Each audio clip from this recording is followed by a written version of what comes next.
पिता हैं, ऐसे उनके पिता आदिनाथ, उनके जब वो मुनि बने थे तब उनका प्रथम बार इस काल में सबसे पहले आहार हुआ किसी भी मुनि का, और पहले तीर्थंकर का, तो वो आदिनाथ भगवान का मुनि ऋषभ देव का आहार हुआ था। तब उसमें दादा द्वारा विशिष्ट चिंतन कैसा है कि लोग जब भी इस पर्व को याद करते हैं तो सोचते हैं कि उस समय जो लोग थे वो हमेशा यही सोचते थे कि देखो लोग दुनिया को आहार दान की विधि नहीं आती थी, इस कारण से मुनि को ऋषभ देव मुनि को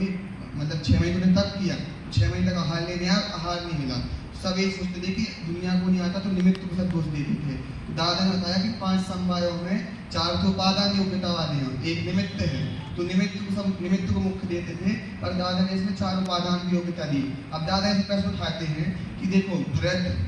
चक्रवर्ती, बाहुबली, कामदेव और सौधर्मेंद्र जो जन्म के पहले से लेके ज्ञान कल्याण तक की सारी व्यवस्था देखता है सौधर्मेंद्र, तो उसको इतना ज्ञान नहीं था कि वो किसी को आहार दान की विधि समझा दे, या भरत चक्रवर्ती को जो हर चीज एक ही चीज की व्यवस्था देख रहा है और वो उसको आहार दान की विधि नहीं पता। ऐसा किसी को बात बचती है क्या कि आहार दान की विधि किसी को नहीं पता थी? तो दादा बोलते थे कि उस समय उनकी भवितव्यता भी नहीं थी और उनकी पुण्य के उदय में 2 रोटी का पुण्य का उदय भी नहीं था। अपन को ऐसा लगता है कि चक्रवर्ती मतलब कि तीर्थंकर पुण्य का उदय नहीं, ऐसे अपन तो सोच ही नहीं सकते, लेकिन दादा ने बताया कि पुण्य संख्या बढ़ नहीं सकता। उनको लोग अपनी पुत्री देते थे, रत्न देते थे, हर चीज दे देते थे कि आप ये ले लो, पर आहार दान विधि नहीं थी, क्योंकि 2 रोटी के पुण्य का उदय नहीं पका था उस समय, तो पुण्य भी संक्रमण नहीं हो सकता। फिर एक बात बता रहे थे कि दिगंबर और दिगंबर तो मानते हैं अपन कहानी चलती, जो श्वेतांबर ऐसा था कि पूर्व ने बैल को उसी का लगाया था, फिर उनने जिस कारण से उनको अंतराय पड़ा। लेकिन ये कहानी अपने आप प्रसिद्ध क्यों नहीं हुई? क्योंकि अपन उपादान वाले हैं, अपनी पर को दोष नहीं देते हैं, स्व में क्या कमी है वो देखते, इसलिए अपने आप एक कहानी प्रचलित नहीं है। फिर जाति स्मरण से वो कहना चाहते थे कि जाति स्मरण में क्या रखा है कि राजस्थान को जाति स्मरण हो गया है। तब जाति स्मरण का आजकल बहुत वैल्यू है कि जाति स्मरण हो गया था, आजकल किसी को हो जाता है। अंग्रेजों को बता रहे थे दादा, आप न्यूज में देख सकते हो, कोई भी हो जाता है कि पुराने स्वभाव का बता देता है, तो कहते इसमें क्या रखा है, जाति स्मरण तो वो है जो आत्मा के कल्याण निमित्त बने और जो किसी ज्ञानी जीव के काम आए, तो जाति स्मरण की वैल्यू उन्होंने बताई। फिर उन्होंने ये बताया कि अब 6 डाले की लाइन लेके उन्होंने कहा, एक बार दिन में ले हार खड़े अलग नीचे पान में। क्या वो बुनियाद आहार कैसे करते हैं? तो एक बार करते हैं, अल्प करते हैं, खड़े करते हैं और हाथ में लेते हैं। तब उन्हें बताया था कि युद्ध करने जाता है तो कैसे कवच मुकुट लाकर जाता है, ऐसे ही जब मुनिराज आहार करने के जाते हैं तो अपने मौन रूपी कवच आंकड़ी लेके जाते हैं। और फिर अब वो उन्होंने खड़े आहार लेना क्यों सोचा?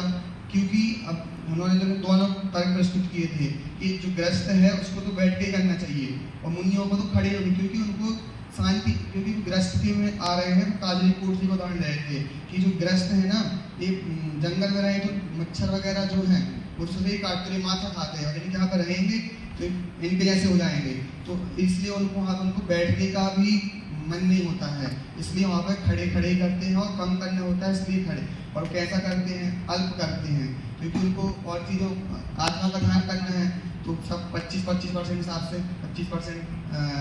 खाते हैं, 25% पानी पीते हैं और कुछ 50% खाली जगह छोड़ते हैं कि और सब चीज़ के लिए। तो इस कारण से वो बताए थे खड़े लेते हैं, अल्प लेते हैं, और फिर हाथ में क्यों लेते हैं, थाली रख देंगे तो थाली के लिए बहुत बताया था सुबह कि कितनी पराधीनता है, थाली नहीं हाथ में लेते हैं और जितना लेना होता है उतना ही लेते हैं। फिर इस प्रकार से उन्होंने मुनिराज के आहार की बताया। तो इस प्रकार से दादा का चिंतन एक अलग ही दिशा में था, क्योंकि लोग जहाँ निमित्त को दोष देते थे, निमित्त बोलते थे दुनिया को नहीं आता तो दुनिया की गलती है, उसमें आदिनाथ की कहाँ, तो ऐसे उन्होंने आदिनाथ की उस समय योग्यता नहीं थी, भवितव्यता नहीं थी, इस कारण उसको उन्होंने सब चिंतन प्रस्तुत किया। इसका सार रूप देखें तो उपादान, जो उपादान योग्यता है वही श्रेष्ठ है, पुण्य का कहीं संक्रमण नहीं हो सकता, जो पुण्य जैसे 2 रोटी का पुण्य को नहीं था तो नहीं है, और जाति स्मरण जो वही सही जो आत्मा में निमित्त बने।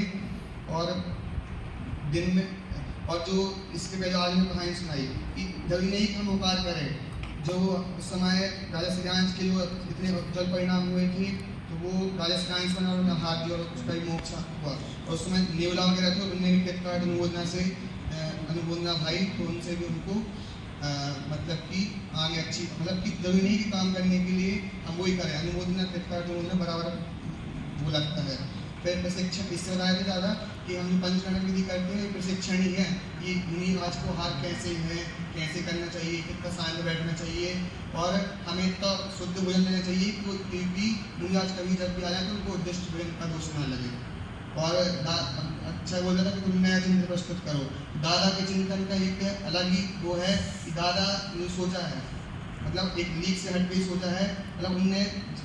उनकी महत्वता कितनी दिखती है कि कहाँ अपन अक्षर दिया बस गान को विशेष बताते रहते हैं और मतलब कि अपन को तीर्थंकर की गलती कहाँ देखने को मिली, लेकिन उन्होंने जो बताया कि उसमें क्या सही कारण है, ऐसा दादा का चिंतन था जो